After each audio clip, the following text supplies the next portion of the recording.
um, will be recorded. Welcome everyone, and thank you for joining us today for the Culturally Curious Art Talk.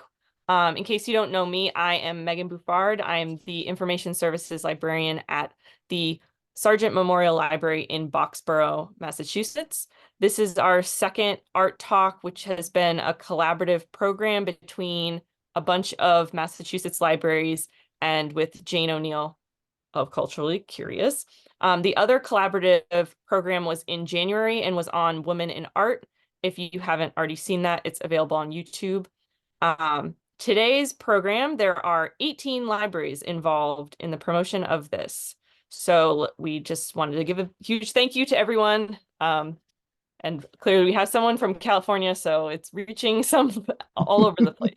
And then we're also, I want to say thank you to Mina Jane, the director of Ashland Public Library, who is allowing us to use her Zoom webinar so we can fit even more people into the program.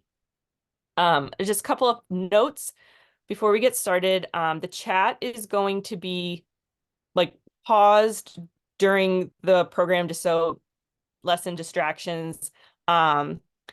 If you have questions as the program goes, you can put them into the Q&A box. There's an option at the bottom. You can enable the captions also at the bottom of the screen, and we are going to record this session, so it's going to be put up on YouTube and everyone will get a link afterwards. So the topic of today's talk is Bending Towards Justice, African Americans as Subject and Creators in American Art. We have Jane Oneail, who I mentioned. She's the founder of Culturally Curious, an arts education consulting firm specializing in art appreciation programs. Jane curates and delivers programs throughout New England and beyond. She holds a master's in art history from Boston University and a master's in education from Harvard. If you haven't been to one of her programs, it is very engaging, and I'm going to turn it over to Jane now, and I will be back for the Q&A. Thanks so much, Megan, and thank you everybody for joining us tonight. I am delighted to be sharing tonight's program. The subject matter is really near and dear to me. I actually wrote my undergraduate thesis on African American art from the 1930s and 40s, so this has been a passion of mine for a great many years, but I also recognize that I'm not necessarily the ideal conduit for this information. So with that in mind, I'd just like to say that I am as open as one can be to continuing to learn, to being corrected if in any part of this anyone feels that I'm not handling the content as sensitively or as openly as I should. But I am quite devoted to this. So again, thank you for joining us. So tonight we are going to be looking at essentially two big ideas here. The idea of African Americans being depicted in American art, and then later on African Americans creating American art. And we'll kind of do this juxtaposition and then sort of a reflection back with artists that are working today. We will be getting back to this lovely image on the screen, this very complicated image on the screen in just a moment. But I wanted to just delve into the title, which I think is a phrase that is familiar to many. The arc of the moral universe is long, but it bends towards justice. And it's such a hopeful statement from Dr. Martin Luther King Jr. This idea that even if we are living in unjust times, there's this hope for a more just future. And progress might be slow and it might be frustrating, but we are heading in the right direction.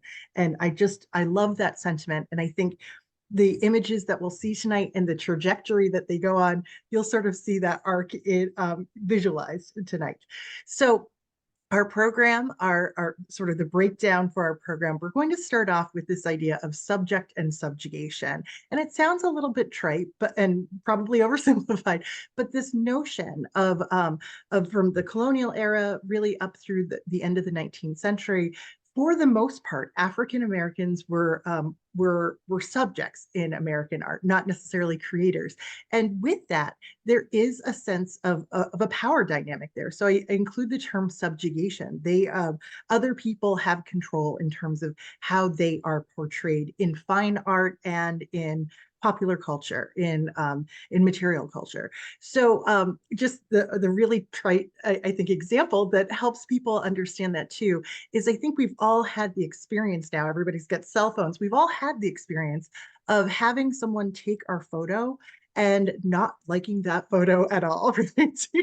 But somebody else now has control of that image and they decide what to do with it. And so imagine that there's no opportunity for you to ever control how an image of you is shared, is portrayed. So that's the big idea there. And then we'll switch gears into the 20th century. We'll talk a little bit about the Harlem Renaissance. And then the section that I love so much is responding to all of this history really from the civil rights on. Okay, so let's dive right in. We're going to get started with this notion of subject and subjugation, really going all the way back to like the colonial era. We're going to start off with a face that is familiar to everyone, I'm sure. Yes, we are looking at George Washington. This is a painting done by Edward Savage. It's in the National Gallery of Art, and it is a family portrait. This was done in 1796. And so we see George Washington with Martha Washington and her two grandchildren that they adopted and raised as their own. So this is very much the Washington family. And there's a lot of little subtle indicators of power in this very large painting. I'll draw your attention to the fact that the boy here is holding these little calipers to measure space on a globe, and his hand is resting on a globe. In the history of art, when your hand is on a globe, that usually means global domination. Notice, though, that this globe is actually empty. I guess they're, or blank. Maybe they're going to be actually mapping it out themselves, because they do have a map on the table, but it is just a map of Washington, D.C. And Martha is using her fan to kind of indicate where the White House is going to be. So this is all, I mean, and in addition to those things like the globe and the map, I mean, take a look at Martha's dress here. It's just so elegant. George has the sword, he's got the hat, everything about them, it speaks to their status and their power. And then, of course, there is this fifth figure in the painting, and he sort of blends into the background, doesn't he? The colors of his coat and his vest here just sort of make him melt into the scenery to a certain extent. Now, what we know about this man, this Black man here, is that the artist actually took this painting, rolled it up, and took the painting with him to London to finish there. And while he was working in London, that is when he added in a Black figure in this painting. But it has been x-rayed, and we know that originally the artist painted a young Black boy standing behind Martha Washington as like a young attendant. So in the x-ray, I know it's a little bit hard to see, but you can sort of take these very dramatic lapels on the clothing of the man as painted. And you can see those lapels over here. Just above them is the painted eye, and you can see the profile of the boy, who would have been much shorter than the man who is there now. So as it turns out, he brings this painting back to the United States, and he decides to paint out the Black boy for what seems like a specific Black man. And of course, the research has been done. We know exactly who he is. He is William Billy Lee, who was the slave and personal valet to George Washington for about 20 years. So very close connection to the Washington family there. So that would make sense why the artist might paint him out. Now, what's kind of interesting is even in online resources within the past 10 years, Billy Lee was referred to as a servant and not as a slave, and oftentimes wasn't identified by name. So it's really like in recent years that America as a whole, and art historians too, I guess, have kind of really come to terms with what's happening in this picture. And of course, Edward Savage, the artist, would have felt it's very important to give the flavor of a Virginian plantation owner by including a Black slave in this picture. And this is a tradition that goes back centuries. It's not something that he invented, of course, for centuries in Europe. The tradition had been to exalt white subjects, to elevate their status by having them, by surrounding them with various attributes, with signifiers of wealth, but also being attended to by people of African descent, by people with dark skin. And these people are almost always marginalized. They literally take up a very small percentage of the canvas, and they're always kind of pushed off to the side. They are secondary. We sort of naturally, because of their placement and their positioning in these pictures, we naturally almost disregard them. So I'm going to introduce you to this next important American painting that I wanted to share with you. And this is done by Boston's own John Singleton Copley, but this is a painting that was painted for a British man in an event that happened to him in Cuba. So connect all the dots there. This is called Watson in the Shark from 1778. There are versions of it in Boston at the Detroit Institute of Art and at the National Gallery of Art. So even though this is sort of Brooke Watson's personal story, and he is the man in the water here, it has been, it's been memorialized and executed by Copley to seem as though it's like the story of America or England in some ways. It seems like a religious event or something much grander than a personal story. So a dramatic picture, to say the least. So here we see young Brooke Watson in the water in the harbor of Havana, Cuba, and he was in fact attacked by a shark. I can tell you right now, my 5-year-old walked up to this picture and he said, "That's not a shark." So if you're sort of puzzled over the shark anatomy here, you're not alone. But you can see that he has been bitten, and he does in fact lose his leg because of this shark attack. And there was a boat full of sailors that came out and rescued him. They had to kind of make 3 passes in this attempt to rescue him. Brooke Watson goes on to be like the Lord Mayor of London later on. So it's a great story about how he lost his leg. Why not hire this reputable painter to commemorate it?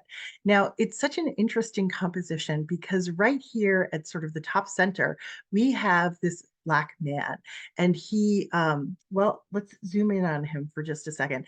He is painted with the full humanity and individualism of any other figure on this boat. And that was pretty unusual for the time when so many artists were relying on stereotypes or or uh, sort of exaggerating physiognomy in order to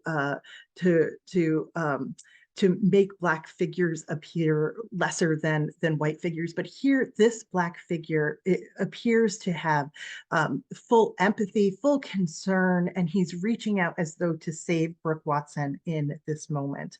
And what's also really significant, of course, is that he's not marginalized. He's not on the edges of this picture. He's right there near the top center. And even more important is that he is holding this rope that directly connects him to the salvation of Brooke Watson. That seems pretty important, doesn't it?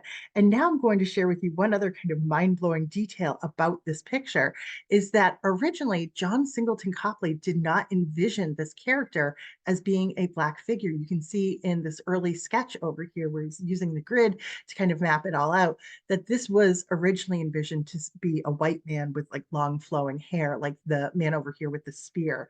So we don't know exactly why he changed his mind about this, but by deciding to include this Black man at the center in positioned to create to essentially save Brooke Watson here, it brings up kind of these larger associations with the slave trade, especially because we have this pyramidal composition here, this triangle composition with a white man, a Black man, and a shark. And so it might remind you of the triangle that was the slave trade going from places like London to Africa the Middle Passage across the Atlantic to America, the New World, and then heading back to London. And that, of course, brings to mind, no doubt, the absolutely horrific conditions of the slave ships that took kidnapped, captured Africans across the Atlantic Ocean, and the mortality rate of this horrific journey is so well documented. And it's well known too that sick and dying Africans were often thrown over these boats and fed to sharks. And so here we have John Singleton Copley creating this new triangle in this painting, and perhaps is offering up this sense of redemption for Brooke Watson in some sort of subtle way. We can never know exactly what Copley's intentions were, but it certainly provides the opportunity for us these days to reflect on that triangle and what it signified then and today. Now we're going to head firmly into the 19th century here, and I wanted to share this picture with you, a quick preamble.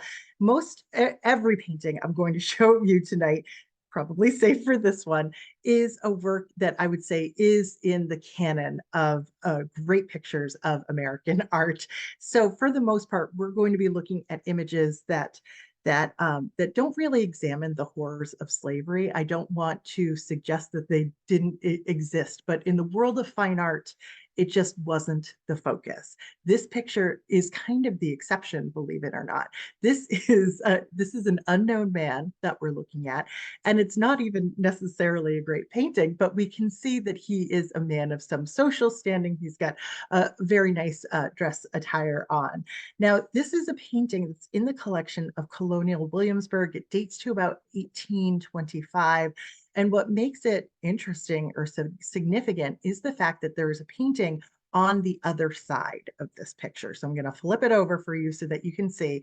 You turn it around, and then you turn it sideways, and there's this painting on the back. And we can see two white men who are physically abusing two Black figures. There's sexual abuse here, there is corporal abuse, and then, of course, this kind of sickening title of Virginian luxuries. This idea that if you're a white man in Virginia, you can get away with doing these horrible things. And then the idea that a picture like this could hang on the wall, and for appropriate company, you could take it down and sort of share the sick little secret here. So once again, this in no way encapsulates the horrors of slavery, but it's an interesting work in this history of American art. What we're going to do now is continue forward in time. We're looking at an incredible painting from 1836 by an artist named William Sidney Mount. And this is a picture called Farmer's Nooning. It just looms so large in my head. I draw so many associations to this painting. It was done by an artist who lived in Long Island. He specialized in genre paintings. And at this time in Long Island, slavery had already been abolished, but our artist here didn't necessarily support that. So he might have had a fair amount of prejudices sort of embedded in him. And but he oftentimes chose to include integrated scenes like this one, or chose to depict integrated scenes like this one. So if we can sort of closely examine a work like this and sort of try to determine, is there a greater meaning here? Is there something more happening here than meets the eye? So with Farmer's Nooning, we have the sense that this is, the middle of the day. Farmers are taking a break for lunch, getting out of the heat of the sun. And we have these three white men in the foreground who are relaxing in the shade, although one of them is still kind of industriously sharpening his tool here. And then just beyond them, in this kind of middle ground, is a Black man who was presumably also working with them, who is luxuriating on this pile of hay in the summer sunlight and dozing off, taking a little nap. Notice that the artist has also placed this massive jug, which is presumably filled with wine, in front of this figure. And we've got another beautiful pyramidal composition here. Notice how the rake and everything just draws our eye to this beautifully painted man. Once again, there's no caricature here. There's no distortion in terms of his physiognomy. This is an artist who is looking closely at an actual human being and painted him as he saw him, which is very different, I would say, from the kinds of imagery that were used to represent African Americans in popular culture in the 19th century. So what's really going on here? Well, I would say that this pose, this positioning, and the very close wine jug here has associations, especially in the world of art, actually going all the way back to ancient Greek art. This is a sculpture known as the Barberini Faun. That's a Hellenistic sculpture, and it's obviously a really kind of sensual depiction of a male nude. But notice that he's sleeping. One of the oldest ways to signify sleep in the history of art is to put your arm behind your head. That way, people know that you're not dead. So in this case, the Barberini Faun, who is nude and he's so sensual, he has this kind of look that he is having a troubled sleep. So the understanding here is that he's having kind of sexual dreams, or this is kind of drunk in sleep. So he is the exact opposite of clear, rational thought. And what an association to draw with this figure here. So then, to add insult to injury, I think, in a very subtle way, of course, we have a white child who is tickling him. It's kind of making a fool out of him by using a little piece of straw to play at his ear and kind of wake him up a little bit. And this little joke here becomes very popular. In fact, kind of lesser artists than William Sidney Mount take on the exact same joke. This is a work called Waking Up from 1851 by an artist named James Cloney. And so once again, we have a sleeping Black man, elbow up, so we know he's not dead, right? And he is not he hasn't been working on the farm, but he is dozing while he fishes. And sort of inexplicably, this is another kid with a piece of straw who's tickling him. But notice that this man also has a bottle of wine, and he has some oysters there, which are also said to be an aphrodisiac. So once again, there's this notion of drunken, kind of sexualized sleep here, and of being made a fool to a certain extent by a white child. So it's not always as clear cut when it comes to William Sidney Mount. This is that title slide that we started with tonight. It's an incredible painting. It's called The Power of Music from 1847, so right around mid-century there. And I would say there's no one right way to understand this painting, and it sort of cuts every way possible. So the breakdown here is, of course, we're looking at a barn, both inside and outside the barn. Inside the barn, there are three white men, and one of them is making music with a fiddle, and the other two spectators seem kind of lost in thought, not even necessarily looking at the musician, but sort of appreciating the sound. And then just outside of that physical space, we have a Black man who seems as though he might have just been walking by. He also has a jug over here and a hatchet, so sort of suggesting that maybe he's paused his work here to appreciate this music. Now, notice how the natural light sort of streams down over him. Perhaps the title here, The Power of Music, is supposed to be some sort of suggestion about unifying all of these figures, or perhaps about enlightening the Black figure in the foreground. Now, notice that that the artist has paid very careful attention to the social differences between these groups and has very carefully separated them as well. The Black man's clothes are like threadbare, and they're all like a patchwork here. There is supposed to be a clear distinction. And it's not very clear to me if William Sidney Mount, our artist here, really wanted to say that this music is unifying everyone to a certain degree, or it elevates everyone in this moment, or elevates this Black man in a slightly different way. Here's just a lovely detail so we can really appreciate the quality of this painting here. But it's important to know that this Black man is out of sight here, and perhaps if he was within their range of vision, this would be a very different dynamic. Okay, so the next artist I wanted to introduce you to is, like William Sidney Mount, another genre painter from working primarily around the time just before the Civil War and during the Civil War. His name is Eastman Johnson, and this is a really famous painting that you maybe if you studied American art, you've seen it before. It's known as Negro Life in the South, or was alternatively known as Old Kentucky Home, even though it has been determined that this is a depiction of houses in Washington, D.C. It was painted in 1859, so just right before the American Civil War. And the way this painting has been interpreted has come 180 degrees from, back when I was an undergraduate. I remember first learning about it, and essentially the reading back then was, this is a painting about happy slaves. This is despite the hardships here, they find joy in flirtations, in making music, in dancing, and intergenerational connections here. And the white slave owner in this case is a beautiful young woman who doesn't seem that threatening. But these days, art historians understand this in a really different way. And they think about it particularly in terms of the sexual relationships and abuses that happen between slave owners and slaves. So there's a lot of subtle cueing about this, but once you take it all apart, I think it's really compelling. So notice right over here at the top left, we've got a woman with a baby sort of hanging out of this window. And notice that this baby has much lighter skin than she does. So that right there might suggest that the father of that child is a white man.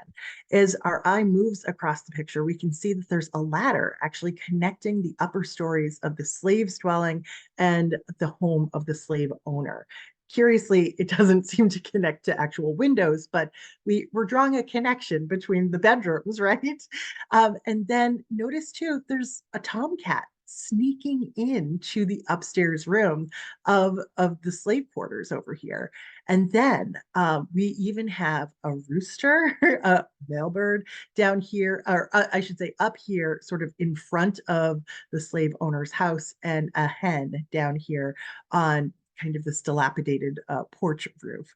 So all of these little subtle cues that might suggest what happens after dark in this particular scenario here.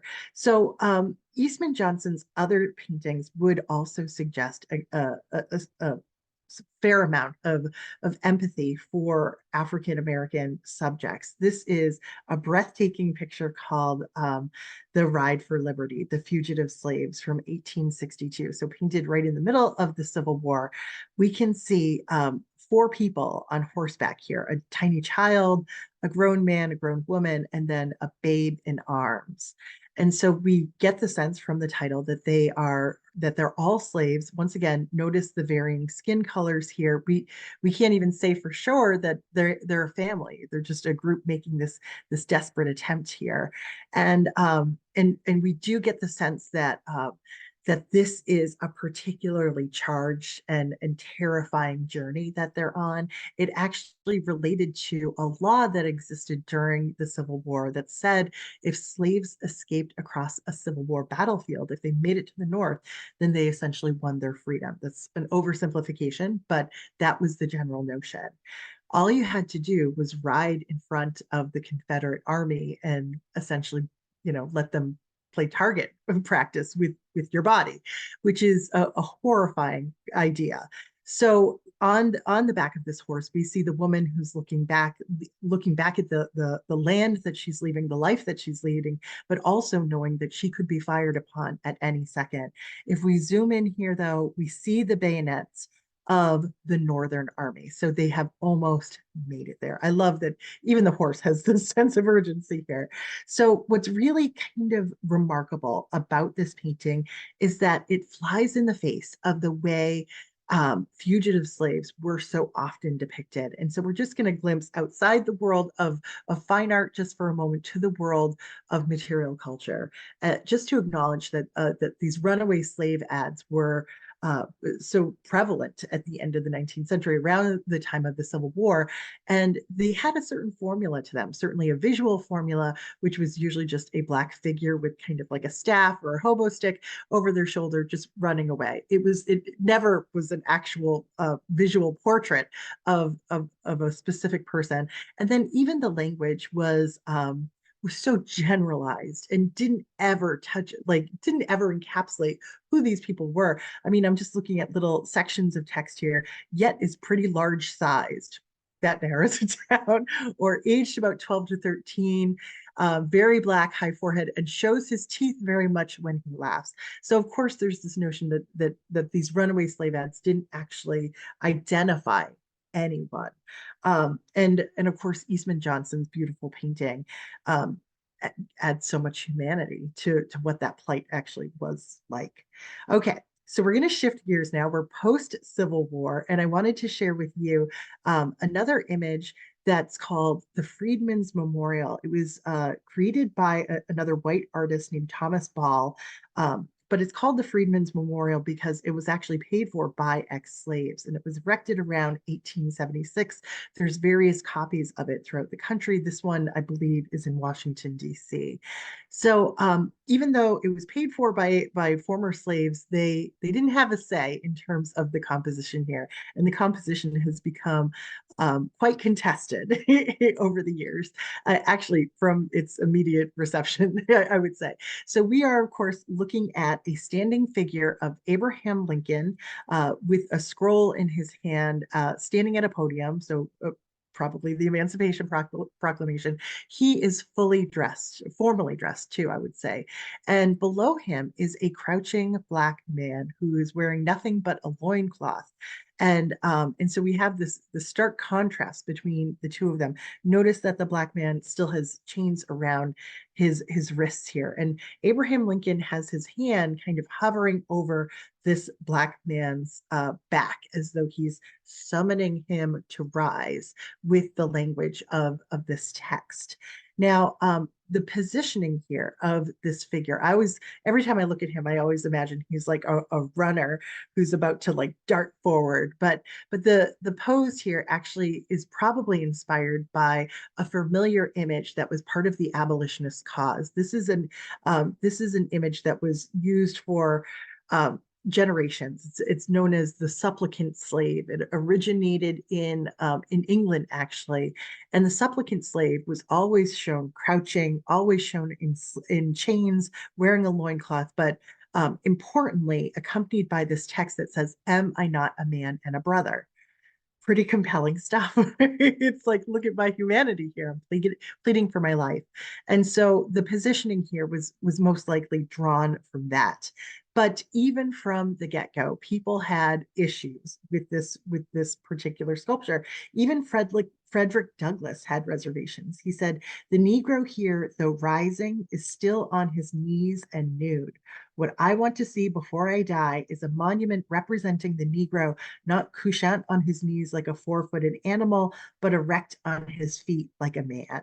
And so, not surprisingly, this is one of many public sculptures in America that over just the past few years has drawn this kind of focused criticism. And this one in Boston has actually been taken off view until I think we as a society can figure out a better way to talk about these very complicated images. So one other grand image from a white artist representing Black life comes to us by way of an artist named Winslow Homer, who's generally thought to be like the greatest American painter of the 19th century. Now, he was fully embedded with the Northern Army during the Civil War, and a few years after the war ended, he went back to Virginia just to see what life looked like. And he produced this incredible image called "Visit from the Old Mistress." This is at the Smithsonian, dates to 1876. And we can see here that the dynamics between these women have completely changed. Certainly, when slavery was still the law of the land, if a woman like this walked into slaves' quarters, all of these women would have been on their feet and been very responsive to her to her presence and to her requests. I think it's also interesting that she's painted in black. Perhaps her husband died in the Civil War, but now that we are years out from the Civil War, the um, the interaction between these women is much more uncertain. We have one woman over on the left who remains seated. I don't even think she's making eye contact as we zoom in here a little bit with this white woman. The second woman who's holding a child here seems to have major reservations about this woman's arrival in their space. And then there is this incredible figure here at the center of the picture who looks so kind of physically impressive. She's sort of on a grander scale than these other women, and yet there's something about the way her shoulders slouch here that there's just this like sense of absolute exhaustion with the presence of this white woman here. And of course, she is staring her down. Winslow Homer doesn't give us a sense in terms of how this moves forward. What does the future look like for these women? What does the future look like for this country, right? So we're going to round out this first half here with our first depiction of or our first painting, I should say, by an African American artist. And certainly there were other successful African American artists in the 19th century, but their success was very much dwarfed, I would say, by most of the white artists of the day, white male artists of the day. So it was really hard. It was difficult, I think, for anyone, male, female, black, white, to gain access to training, to gain access to materials. All of this was sort of an elitist endeavor. So we can imagine just how difficult it would be for an African American to break into the field of fine arts. But we are looking at this incredible painting by Henry Ossawa Tanner, and it's called The Banjo Lesson from 1893. And what I think the most important takeaway from this painting is that even in this kind of sparsely furnished interior, we have this beautiful kind of intergenerational lesson on this musical instrument here. And there's this tenderness in terms of the passing of this information. Look at how they're both cradling the neck of the instrument. And this really flies in the face of the way that African Americans had been depicted for generations in American popular culture. There were always these dehumanizing exaggerations in physiognomy, and very often Black figures were shown to be playing banjos. It was kind of like this Pan-African instrument that was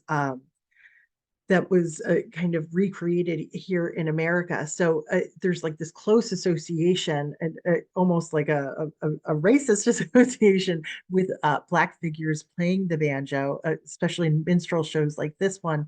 And these, like I said, dehumanizing images to promote them. But in this case, our artist here, Henry O. Tanner, gives us a sense of the real people, and not this sense of innate musicality, but instead these close family connections where these lessons are passed down with love and tenderness. So now we make our official leap into the 20th century, and we head out of this era of just being a subject and that power dynamic that exists in that. And now we change our attention to consider African American artists as creators and really to explore their creativity and the dominant styles that I think kind of emerged in the first few decades of the 20th century. So you can't really talk about African American art in the 20th century without starting with the Harlem Renaissance. And that is this notion that in Harlem and in a lot of major northern cities, there is this kind of intellectual and creative revival among African Americans. Several generations removed from slavery at this point, they have access to education, they have access to tools and materials, and now they are able to create imagery of their own lives where they have that power and agency to tell their own stories. And these images tend to be so vibrant and so filled with life.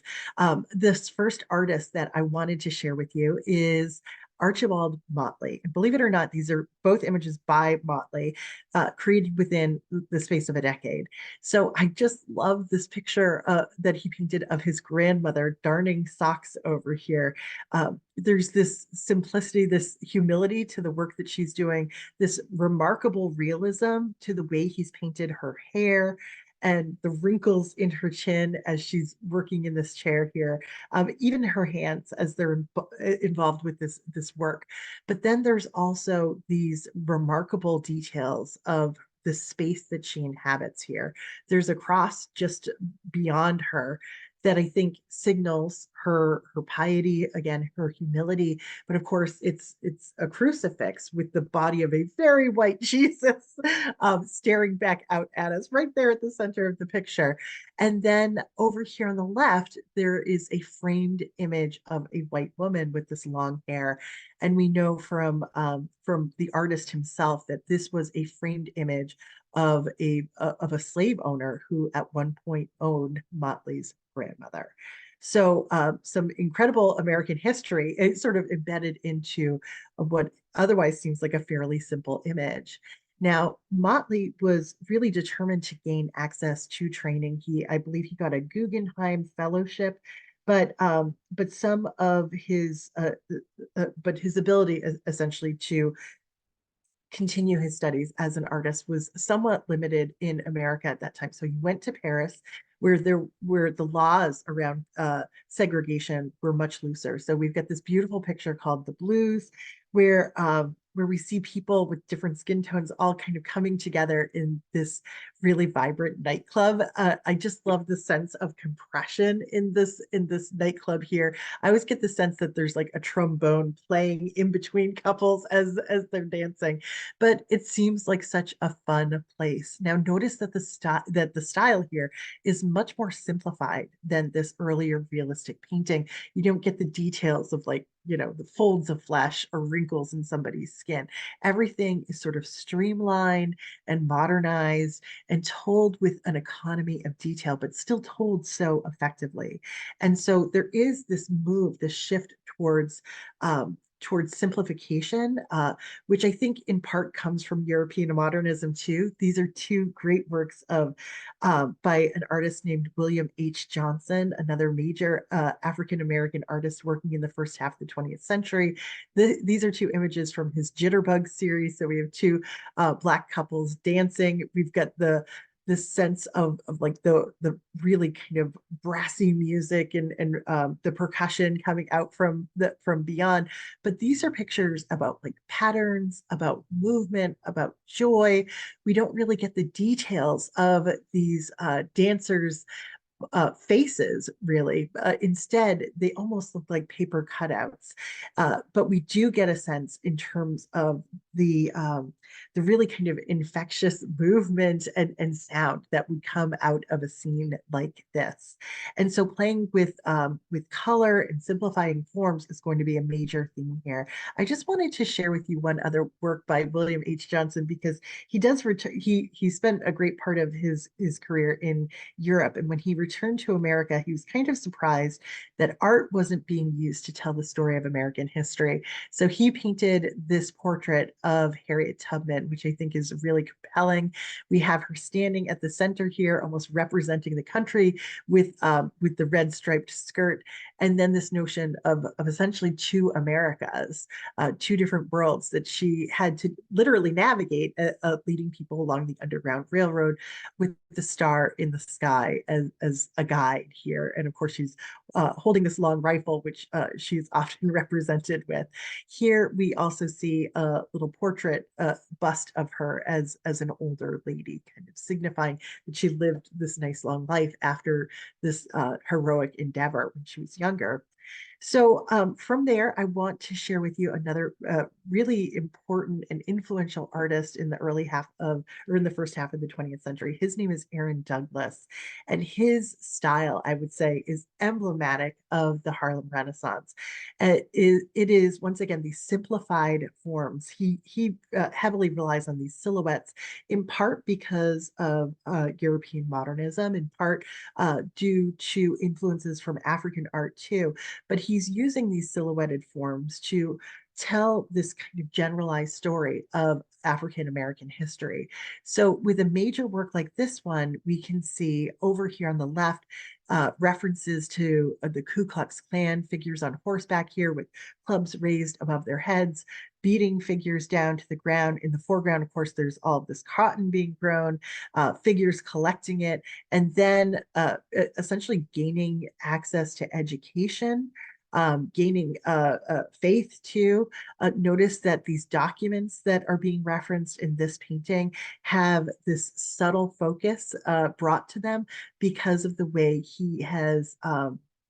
he's divided space with these concentric circles. And we see chains breaking, we see arms raised in praise over here. So we see this incredible timeline kind of unfolding right in front of us here. But it's general in that we don't know who the figures are, but it's something that could appeal to so many people and help people feel like their story is being told. We see a similar approach with an artist named Jacob Lawrence. This is the first panel in his 60 panel series called the Migration Series, and it dates to 1941.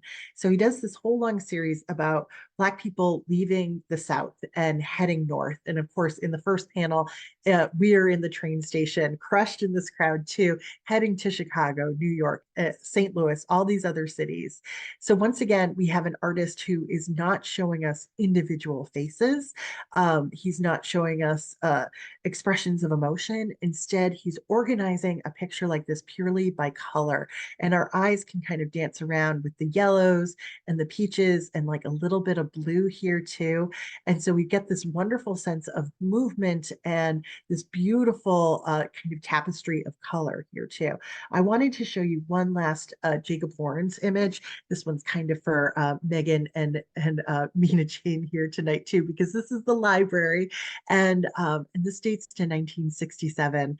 And we can see a library in a Black neighborhood that is being thoroughly used by its patrons. There are dozens of figures in this picture going all the way back into depth. There's even like a little classroom instruction happening here.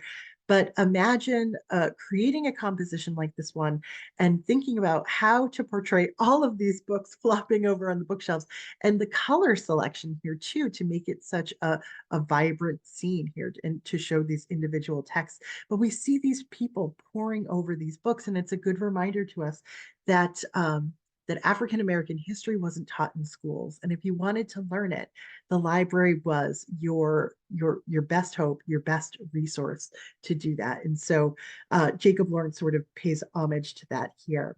Okay. So our last part of the evening tonight is, in my opinion, the most exciting. Artists who, since the Civil War, have been sort of responding to this big picture that I've laid out for you tonight. So responding to images of subjugation, incorporating some of the creativity that we've seen in the first half of the 20th century. The first image I wanted to share with you is a photograph by the artist Ernest Withers. And this is a picture of the sanitation workers strike in Memphis, Tennessee. That is the same strike that brought Dr. Martin Luther King Jr. to that city where he was ultimately assassinated. And we can see in the picture of the striking workers, this row of well-dressed, respectable-looking people, these Black men, and then we see that there's actually a sea of figures behind them, and they're all holding these placards that say, "I am a man." And the language there brings me right back to what we've already seen, that language that we saw with the supplicant slave, that notion of having to argue for your own humanity, to be seen as fully human. It's such a striking and heartbreaking image. And that plain text there is just so compelling. So we have like the documentary evidence here in this beautiful picture to kind of bring us into this era. So many of the works that were created kind of in response to this history are mostly in black and white, not surprisingly. So this next artist that I wanted to share with you was working in the 1990s. His name was Glenn Ligon, and this is a self-portrait that he created. And so you know exactly what he's doing right off the bat. He is referring back to those runaway slave ads that we already considered, those printed pieces that were circulating around the time of the Civil War. And so he's using that very thin description, the kind of thin description that they would use in those runaway slave ads in order to describe himself. But Glenn Ligon, a Black artist, and I should mention all of the artists that we're going to be looking at in this section are all Black. He also created this work, and this is actually in the collection of the Currier Museum of Art, which is right here in Manchester, New Hampshire, where I'm from. And I've always found it to be a really compelling piece. It's called The Invisible Man from 1991, and it's these two separate panels that are supposed to hang side by side, and they include the first few lines or paragraphs of text from Ralph Ellison's book, The Invisible Man, from the early 1950s, which sort of speak to this notion of feeling invisible, especially as a Black man in America. Now, as we look at it, he's using like this black oil painting stick in order to print these stencils or kind of stamp out the stencils. And as we're looking at it, we can see that the text or the alignment of the text sort of changes from one panel to the next, and it sort of starts getting murky. The text sort of starts to get hard to read. And then if you kind of take a step back, you can see that it forms the silhouette of a head over here and then a head in profile, which right off the bat sort of reminds us of mugshots too. So this idea of playing with the invisibility that African Americans feel in America today, but then also that the other side of the coin is when they are recognized, they are so oftentimes assigned to this category of criminal. So Glenn Ligon pulls that all together in what I think is such a smart piece.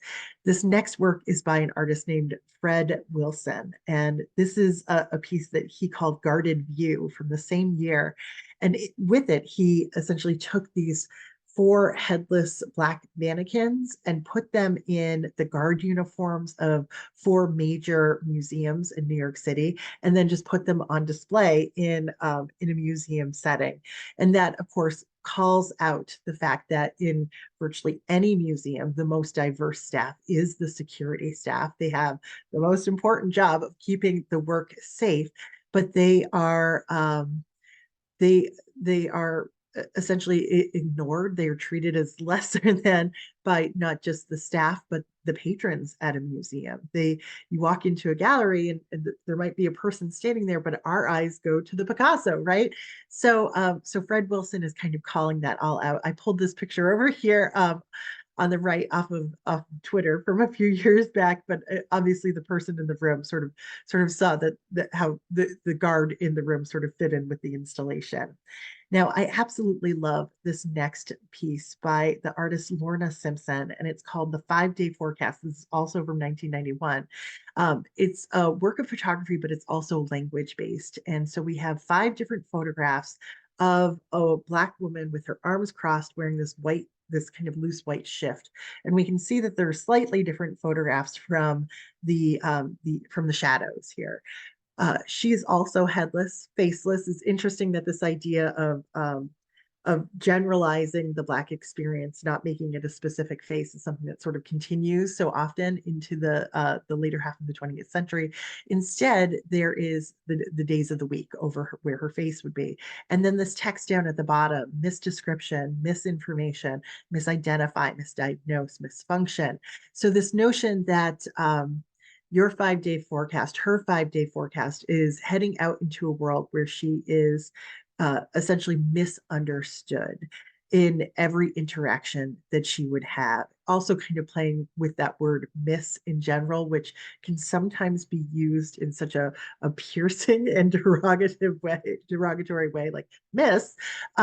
So I just think it's a really smart piece. It just kind of speaks to me, at least. Very quickly, I did want to touch on the artwork of another woman artist named Kara Walker. She's a MacArthur Genius Grant Award winner, probably best known for these very large silhouette cutouts that she does. has that deal with African American history. This one is called The Slaughter of the Innocents, referencing the story from the Bible. Just to give you a sense of the scale here, they kind of take up an entire wall.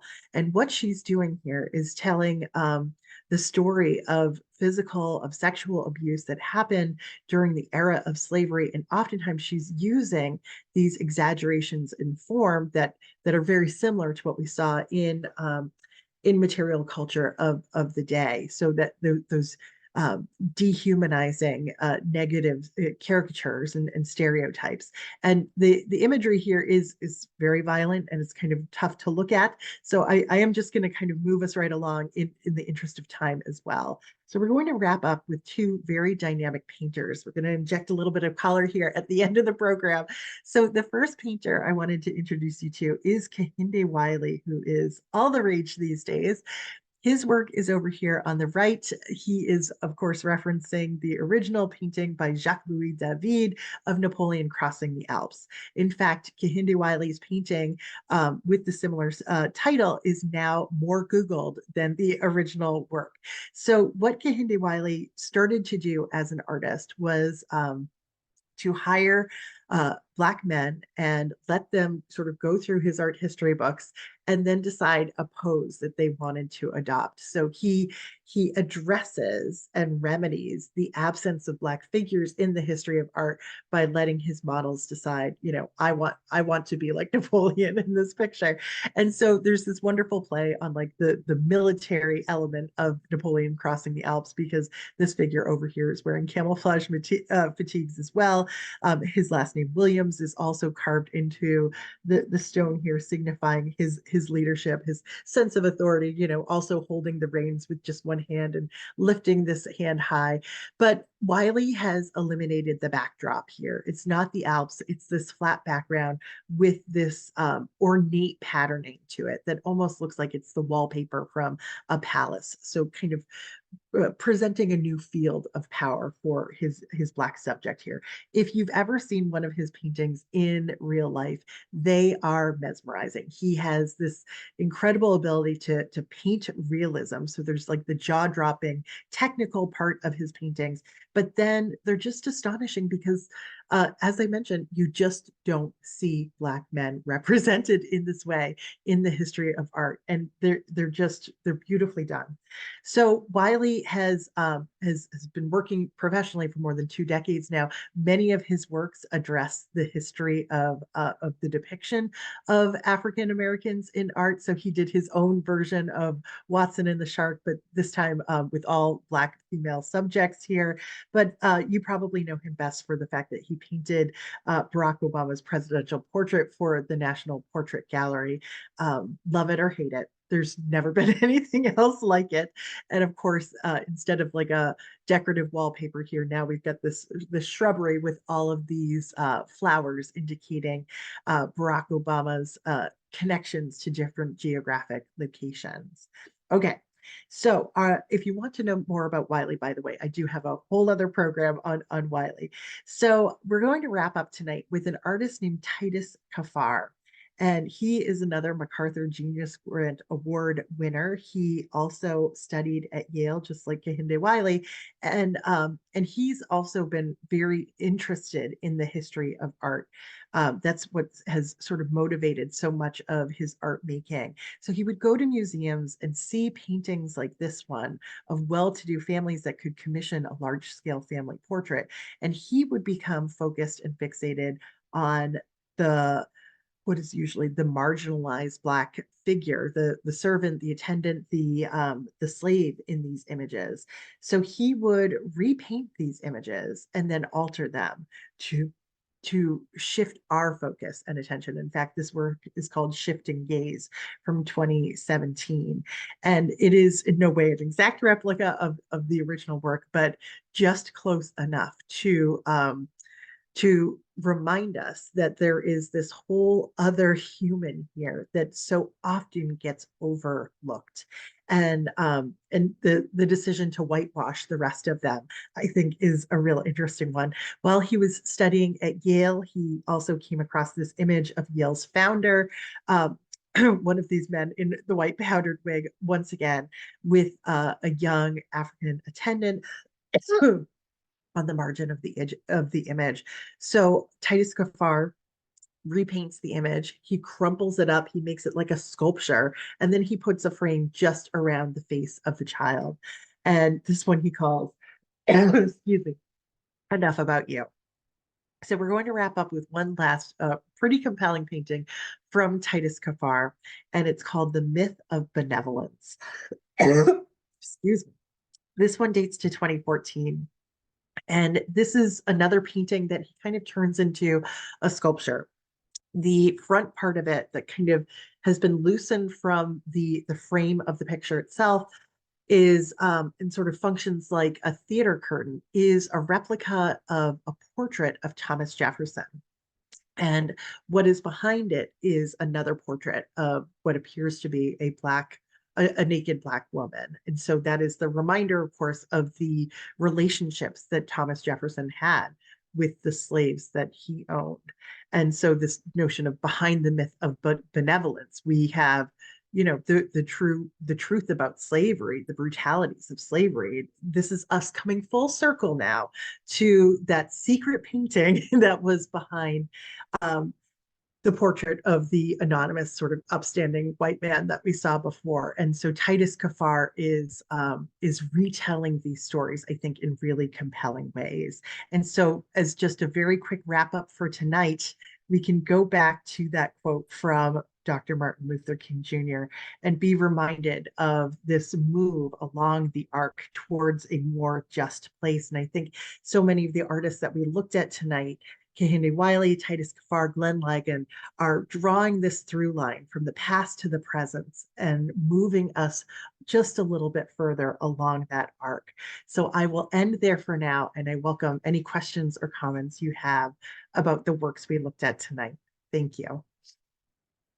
I'll start looking at the Q&A here. Let's see.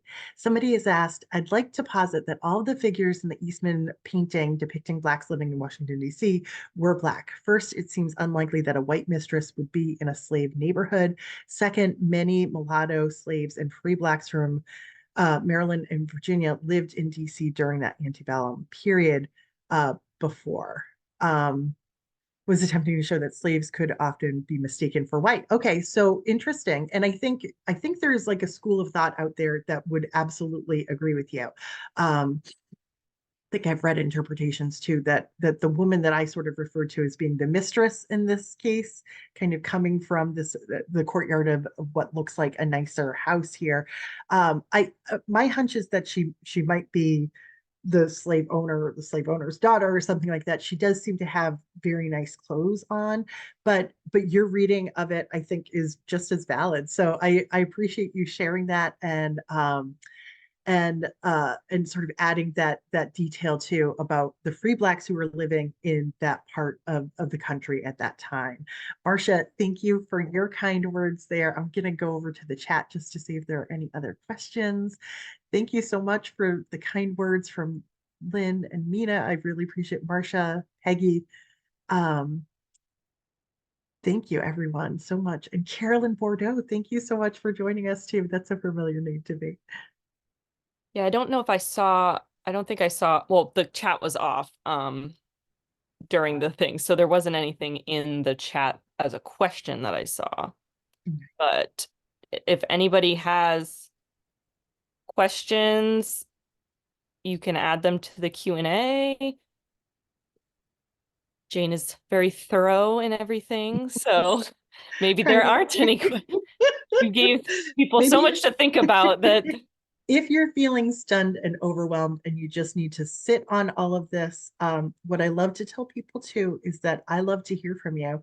Questions, comments, corrections.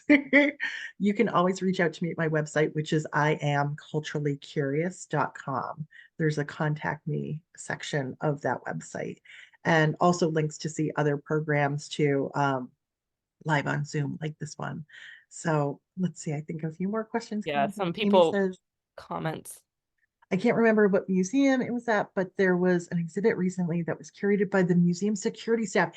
Amy, thank you for sharing that. Every now and then I love it when museums do this because honestly, the museum staff or the museum guards have the closest relationships with the works of art. And they also have the added benefit of seeing the way people interact with these works. I mean, they get to see it all. And I just love their insight into these paintings. So whenever you see a show that's curated by the guards, make a beeline because there's going to be some interesting insight.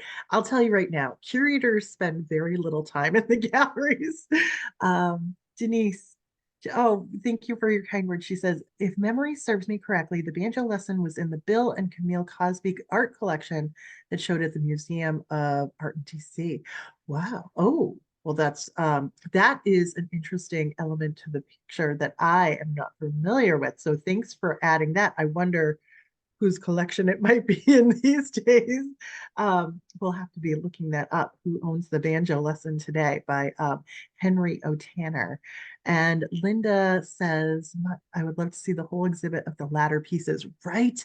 Oh, there's a lot more from Titus Kaphar, and some of them are very pointed. Some of them are kind of hard to look at.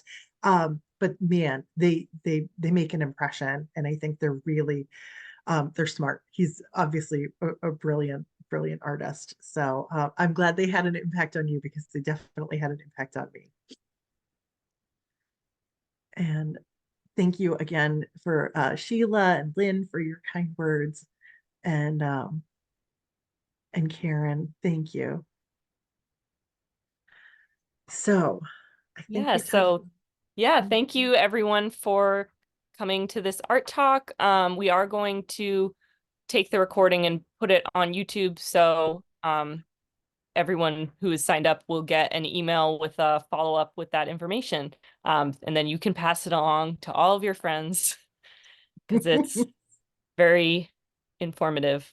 But thank you so much, Jane. Thank you everyone for joining us, and have a good night.